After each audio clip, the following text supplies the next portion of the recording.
I'm Lane Sollenberger. I'm the general manager here at Dream Farms, and we have 9,500 heifers under contract with various clients throughout Pennsylvania and New York.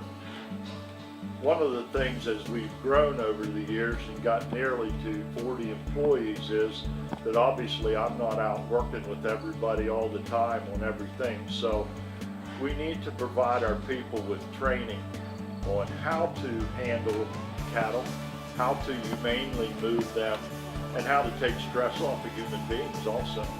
So we came to the conclusion that we needed to spend some time, and Merck offered to bring some experts in and help us with that.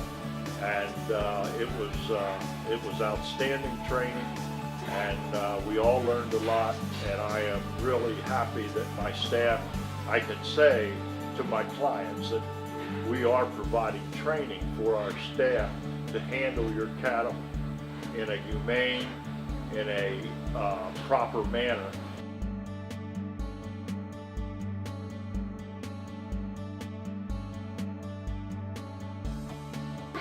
When she gets up, my tendency was to walk in the stall beside her like this and try to chase her away versus she can't see me very good because I'm right behind her. I'm out of her flight zone, her sight zone.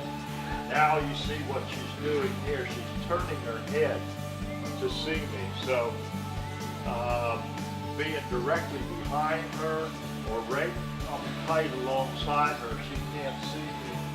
But if I step back and come at her at an angle and try to angle out at the angle I'm walking is beyond the end of her nose, then she can see me and she ought to come comfortably back out of that stall. So let's try that and see what happens.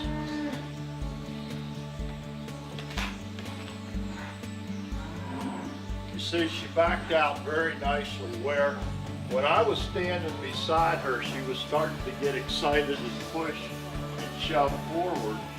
And when I backed off, one of the huge parts of this stockmanship and handling is to, when they start getting a little excited, is to back off, not to push harder. So one of the things we talked about was just backing away, give them a little bit of space, and then proceed at trying to do what you were doing.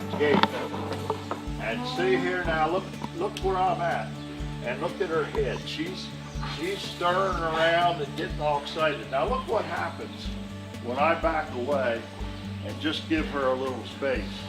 Yeah, she's turning, she's looking at me, but look how much she calmed down right away.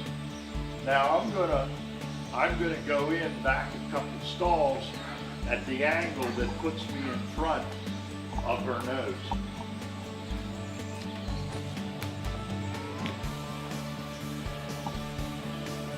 And you see, she's got that gate there, so that had made her hesitate a little, but she backed out nicely.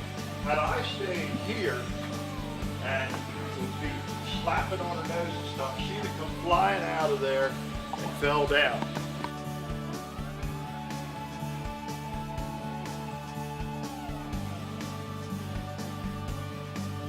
If we want to move a group around from this alley, say, to the front alley to get them, we want to bed the stalls or do something. Here again, we don't want to get right up on top of them and start hooping and hollering and going on. Look at them. They're turned. They're looking at me. Now, they want to see what's going on. So you need to stay to their side. And one of the best ways to do that then too is to zigzag back and forth. Now here's another one of these heifers. Now she's going to come out nice and slow, but again, I gave her some space. So now we got the flow started. We want to stay up on them, but we don't want to get too too far. Now we got some over here that are back a little further, so I moved that way. Now, when I zig back across, I actually go a little bit at an angle to push them that direction. Now this girl here, she's gonna see there's nobody there. She wants to come, so I'll just angle across here again a little bit. As you see, I'm gonna stand back and give them that time and motion to work. Now we've got the vast majority of them already around, the big group, and now we can work. Here's one standing. I went in beyond her nose, she come back. And they just follow. They will follow each other like that.